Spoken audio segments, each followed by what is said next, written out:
তুমি যার লাগিয়া এমবি ভরো তার তো বাটন ফোন। ওরে কেমন করে বুঝবে রে সে, কেমন করে বুঝবে রে সে ডিজিটাল তোর মন। তুমি যার লাগিয়া, তুমি যার লাগিয়া এমবি ভরো তার তো বাটন ফোন। তুমি যার লাগিয়া এমবি ভরো তার তো বাটন ফোন। মেসেজ দিলে সিন করে না, দেয় না তো রিপ্লাই। ভিডিও কলে বলবা কথা, ক্যামেরা তার নাই রে, ক্যামেরা তার নাই। মেসেজ দিলে সিন করে না, দেয় না তো রিপ্লাই। ভিডিও কলে বলবা কথা, ক্যামেরা তার নাই রে, ক্যামেরা তার নাই। ওরে ডিজিটাল এই যুগ জামানাই, ডিজিটাল এই যুগ জামানাই অ্যানালগ তার মন। তুমি যার লাগিয়া, তুমি যার লাগিয়া এমবি ভরো তার তো বাটন ফোন। তুমি যার লাগিয়া এমবি ভরো তার তো বাটন ফোন। ও যুবক এবার পরের কোলে শোনো, বলবো বলবো প্রেম প্রীতি ভালোবাসা বিয়ের আগে নয়, ঠিক না বেঠে? মনের মধ্যে রাখো তুমি আল্লাহ তাআলার ভয় রে, পরকালের ভয়। প্রেম প্রীতি ভালোবাসা বিয়ের আগে নয়, মনের মধ্যে রাখো তুমি আল্লাহ তাআলার ভয় রে, পরকালের ভয়।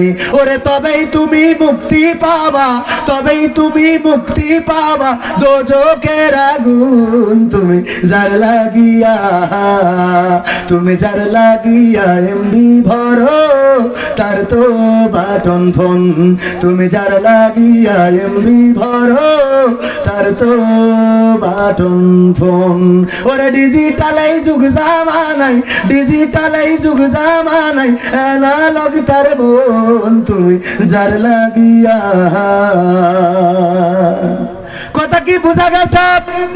গানের প্রথম অংশে যাই বলি না কেন দ্বিতীয় অংশে মেসেজ দেওয়ার চেষ্টা করেছি, কারণ যুবকদের মনের অবস্থা বুঝে কথা বলা লাগে না, লাগে না?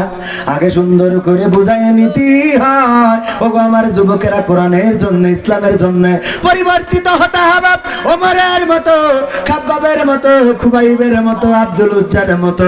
আব্দুল উজ্জা যেমন আল্লাহর রাসূলকে ভালোবেসে, কোরআনকে ভালোবেসে, ইসলামকে ভালোবেসে সমস্ত সম্পদ সব ত্যাগ করেছে, কিন্তু রাসূলের কদমটা ছাড়ে নাই। বলেন সুবহানাল্লাহ। জানেন কি না ওই ঘটনা আর একদিন বলবো। মা বোনদের ব্যাপারে এতটুকু বলি, আমার মা বোনেরা শুনে নেন। আল্লাহর নবী মেরাজ থেকে আসলেন, এসে বললেন, ওগো মহিলারা তোমরা বেশি বেশি করে সাদাকা করো, কারণ আমি দেখেছি অধিকাংশ নারীরাই জাহান্নামে। আল্লাহর নবীকে সাহাবীরা প্রশ্ন করলেন, ওগো নবী গো, মহিলারা কেন বেশি জাহান্নামী? আল্লাহর নবী বললেন, কারণ অনেকগুলো আছে, তার মধ্যে দুইটা কারণ সবচেয়ে বেশি। এক নম্বর কারণ হলো মহিলারা স্বামীর প্রতি কৃতজ্ঞ থাকে না। ওর বিয়ের জন্য আর কয় জায়গায় দোয়া করবো? এই রিপনের বিয়ের জন্য আমি এই সাতক্ষীরায় মাহফিল করে ছেড়ে দিতে হবে। আমার যেখানে যাই 100 কোটি টাকা দেবে আর বলবে, হুজুর রিপনের বিয়ের জন্য দোয়া করতেন। দোয়া করে করে বিয়েটা করিলাম, 2 মাস পরে বউ চলে গেছে। আমার দোষ? দোয়া করে করে গত বছর বিয়েটাও হয়ে গেছে আলহামদুলিল্লাহ, এরপরে 2 মাস পরে বউ চলে গেছে। তা আমি কি করবো? এখন আবার 100 টাকা দিয়েছে দোয়া করতেন বিয়ের জন্য। এরা এই বিয়ের জন্য যে যা আর কিটা কি টাকা টাকা দিবি দিন, সব একসাথে দোয়া করে দিয়ে যায়। আবার এই চিঠি দেখো, এইটা এটা এত কিছু একসাথে করো। আসসালামু আলাইকুম। ফিলিস্তিনের অসহায় মানুষের দেয়ার নাম করে জেলাব্যাপী মসজিদে জুমার কালেকশন করে সেই টাকা দীর্ঘ 3-4 মাস পেরিয়ে গেলেও এই টাকা তাদেরকে দেয় নাই। কথা দিয়েছিল 15 দিনের মধ্যে পাঠিয়ে দিবে। এই কাজটি করেছেন কিছু মানুষেরা, আমরা বিশ্বাস করে তাদের হাতে টাকা তুলে দিয়েছিলাম। এই ব্যাপারে আপনার মন্তব্য জানাবেন। আমি আর মন্তব্য কি জানাবো বলেন তো? এইগুলো আমি ছোট মানুষ, আগের দিন একটা প্রশ্ন দিয়ে আমার বিতর্কিত করে ফেলেছেন। এখন এগুলো আপনার সাতক্ষীরায় বড় বড় আলেমুলামা আছে, আমার যে শ্রদ্ধাভাজন অনেক হুজুর উস্তাদজি এখানে আছে, তাদের কাছে যাবেন, তারা এই ব্যাপারে খুব সুন্দর করে আপনাদের বুঝাই দেবে, সুন্দর করে বুক করে বলে দেবে। তবে এতটুকু বলতে পারি, কারোর হক মেরি খালি আল্লাহ ক্ষমা করবে। বান্দার হক যদি কেউ নষ্ট করে, আল্লাহ ক্ষমা করবেন না, কিন্তু আল্লাহর হক যদি কেউ নষ্ট করে আল্লাহ ক্ষমা করে দিতে পারেন এবং ক্ষমা করেও দিবেন। কিন্তু কোন মানুষের হক যদি কেউ বিনষ্ট করে থাকে গো, তাইলে ওই বান্দা যতক্ষণ পর্যন্ত তার হক আদায় না করবে ততক্ষণ পর্যন্ত আল্লাহও ক্ষমা করবে। সুতরাং বান্দার হক মারা যাবে না। ফিলিস্তিনের কথা বলে কেন? মাঝে মাঝে দেখি অনেক হিন্দু আসে স্টেজে এসে বলে, হুজুর আমি মুসলমান হতে চাই, আমাকে মুসলমান বানায় দেন। এই জায়গায় সাতক্ষীরায় এসে কয়েকদিন আগে শাহেখ জামালউদ্দিনের কাছেও মুসলমান হয়ে গেল দুইজন হিন্দু। আবার দেখা গেল ওরা চট্টগ্রামে যে আরেকজনের কাছে মুসলমান হয়েছে, আবার দেখা গেল ওরা কুমিল্লায় যে আরেকজনের কাছে মুসলমান হয়েছে। এই মুসলমান হয় আর মুসলমানদেরকে ব্ল্যাকমেইল করে কিছু টাকা তুলে নিয়ে বগল বাজায় আর খেয়ে বেড়ায়। আছে না নাই? এই জন্য দান করার ক্ষেত্রে সেদিন দেখলাম আপনাদের কলারওয়াই মাহফিলের গেটে বসে একজন আল্লাহ আল্লাহ বলে কালেকশন করতেছে। মাহফিল হয়ে যাওয়ার পরে বিড়ি একটা ধরায় মনের সুখে সুখ টানতেছে যে ইনকামটা ভালোই হয়েছে। আছে না নাই? নিজে চোখে দেখলাম। ফকির মানে কি? ওরে বাবা, ফকিররা দেখবেন গত 2 দিন আগে ঢাকায় একজন মহিলা একজন মেয়ে এসে আমার গাড়ির গ্লাস মুছে দিচ্ছে। আমি আমার সজল ক্যামেরাম্যান ওর বললাম যে ওর 10টা টাকা দিয়ে দাও। ও গ্লাস খুলে 10টা টাকা দিয়েছে। বলছে মামা 10 টাকায় কিছু হয় না। আমি বললাম আমি তো 10 টাকা দিলাম, আরো 10 জন দেবে তাতে হইবে না। বলছে মামা আর 10টা টাকা দেন। আমি বললাম হবে না। ও বাবা গ্লাসে খালি খাওয়াচ্ছে, হুজুর খোলেন 10টা টাকা দেন। এই হবে না রে ভাই, ও শুনবেই না। যখন রাগ করে উঠলাম, এই অন্য গাড়িতে যাই মুছে দিয়ে আবার 10 টাকা নেই। বলছে আল্লাহ তোর কোন জায়গায় অ্যাক্সিডেন্ট করে মরি পড়ি থাকবি, তোর অভিশাপ দিয়ে গেল। সহ্য না করি পারবেন আপনি? দিলে ভালো, না দিলে মুখের দিকে তাকানো যায় না। এই জন্য ফকিরদের ভিক্ষা দেওয়ার ক্ষেত্রেও একটু বুঝে শুনে দেবেন। ওরা ভিক্ষা করে ভাই, আসলে প্রকৃত অর্থে ফকির কিনা? আসলে প্রকৃত অর্থের ফকির অনেকে ভিক্ষা করে না। আর এই জাতীয় কালেকশন একবার আপনাদের এলাকা থেকে আমার বাড়ি গিয়েছে ছোটবেলায় কালেকশন করার জন্য। বললাম মাদ্রাসা কোথায়? কইতে পারে না। বললাম আপনার মাদ্রাসায় যাবো চলেন। কয় হুজুর যাওয়া যাবে না। ওরে বাবা, মাদ্রাসার নাম করে কালেকশন করে। আমার চেয়ারম্যানরা মনে করে আল্লাহর ওলি কিছু দান করে দিই, কারণ আমাকে তো দাড়ি টুপি নেই, নামাজও ঠিক মতো পড়ি, অনেক সময় ঝামেলা হয়ে যায়। হুজুরকে দিয়ে ওই দিন পার হয়ে যাব। কিন্তু যে জায়গায় দিয়েছে ও যাইয়ে বিড়িতে তামাক ফেলাই দিয়ে মাল ভরে ভরে খাচ্ছে, তাহলে এবার ডবল গুনাহ হবে না? হবে না? ওদের তো আপনারও ধরবে, কবে যে দিলি কেন তো তামাকের মধ্যে মাল ভরি খেয়ে। এই জন্য দেওয়ার ক্ষেত্রেও বুঝে শুনে দেওয়ার দরকার আছে না নাই? বুঝে শুনে যাবেন। মা বোনেরা আমার, স্বামীর প্রতি কৃতজ্ঞ থাকবেন। স্বামীর প্রতি 1 নম্বর কারণ হলো জাহান্নামে যাওয়ার স্বামীর প্রতি অকৃতজ্ঞ। আর স্বামীর প্রতি আমার মা বোনেরা এতই অকৃতজ্ঞ হয়, স্বামী যত ভালো কাজ করুক। আমার উপজেলা চেয়ারম্যান পদপ্রার্থী ডান পাশে বাম পাশে 2 জন, মনে করেন একজন বলতেছে হুজুর গো আমার স্ত্রী আমার প্রতি কৃতজ্ঞ না, যাই কিনে দিই যাই করি শুনতে চায় না, মানতে চায় না। বলে কি তোমার কোনো পছন্দ নাই? তোমার এমন কেন অবস্থা? তোমার চোখ না 2টা মার্বেল? আল্লাহ কি দিয়েছে এত? শাড়ি তোমার বন্ধুরা কেনে কত সুন্দর, কালার 3 পিস কেনে কত সুন্দর, আর তুমি যা কেনো তা পরা যায় না। এই জন্য বুদ্ধি করে একদিন একটা শাড়ি কিনেছি সাতক্ষীরা সদরেতে, কিনে নিয়ে যে বাড়ি ডাইনিং টেবিলে থুয়ে বললাম স্ত্রী খাইতে দাও। স্ত্রী খালি আর চোখে শাড়ির দিকে তাকায়, শাড়িটা কার?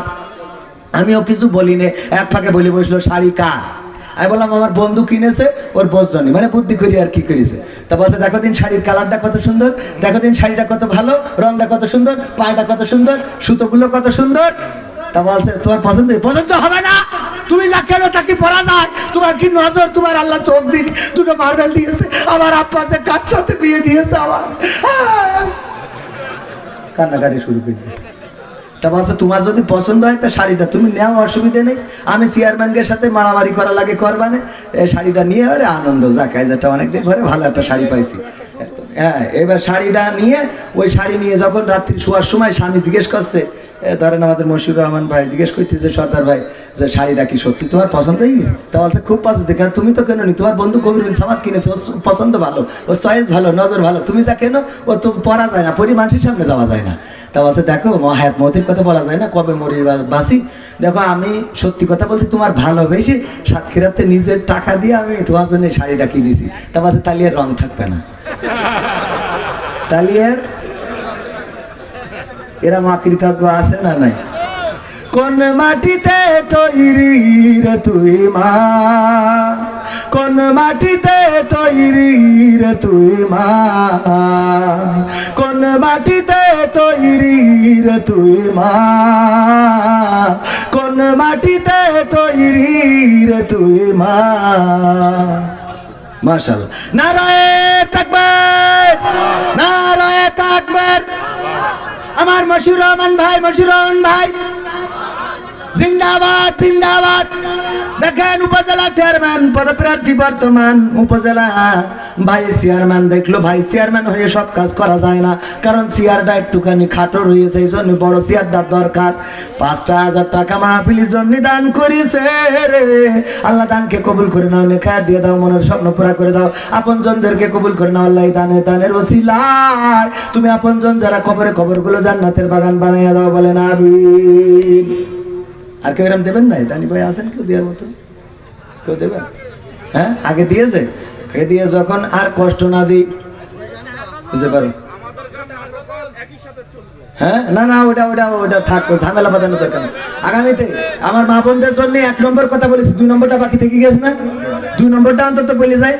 আর মা বোনেরা, আল্লাহর নবী বললেন 2 নম্বর কারণ হলো তারা বেশি বেশি অভিশাপ দেয়। অভিশাপ দেয় কিভাবে? ছেলের বলে তুই মরিস না কেন, তোর মরণ হয় না কেন। স্বামীর বলে তোমার কি আজরাইল চোখই দেখে না, তোমার মতো স্বামী থাকার থেকে না থাকা ভালো। তরিকুল ভাই বলে যে তুমি সারাদিন ক্যামেরা চালাই বেড়াবা, ইউটিউব করি বেড়াবা, তোমার বিয়ে করতে কইলো কিনা, তোমার মরণ করে না কেন, এই যে গাড়ি নিয়ে যাও কোনোদিন অ্যাক্সিডেন্ট হয় না কেন, এমন বলে না, বলে না। তরিকুল ভাই বলে আমার ভাইয়েরা, এই জাতীয় স্ত্রী আছে না নাই? আছে। মানে কি, কয়েকদিন আগে আমার কাছে একজন মহিলা ফোন করে বলছে, হুজুর গো আপনি কি সেই হুজুর যে প্রশ্নের উত্তর দিয়ে বেড়ান? আমি বললাম উত্তর দিয়ে বেড়াই না, প্রশ্ন করি বেড়াই, মাঝে মাঝে উত্তর দিই। বলছে হ্যাঁ, আমি তার কাছে ফোন দিয়েছি। আমি বললাম কি বলেন? বলছে আমার স্বামী মরে গেছে রে ও বাবা, বাবা। আমি বললাম আমার কিছু করার নেই, কারণ আমার বাড়ি বউ আছে রে, আবার 2টো বাচ্চাও আছে, আমি কিছু করতে পারবো না। চেয়ারম্যান, এরকম ঝামেলা মাঝে মাঝে হয় না? আপনার কাছে এসে দেখবেন, এসে কানবে, চেয়ারম্যান আমার স্বামী মরে গেছে। চেয়ারম্যান যারা ভালো ওরা বলে অসুবিধা নেই, আমি আছি। ও বাবা, ভালো ভালো ভালো রে, ওর মতো ভালো মানুষ পাওয়া যায় না রে।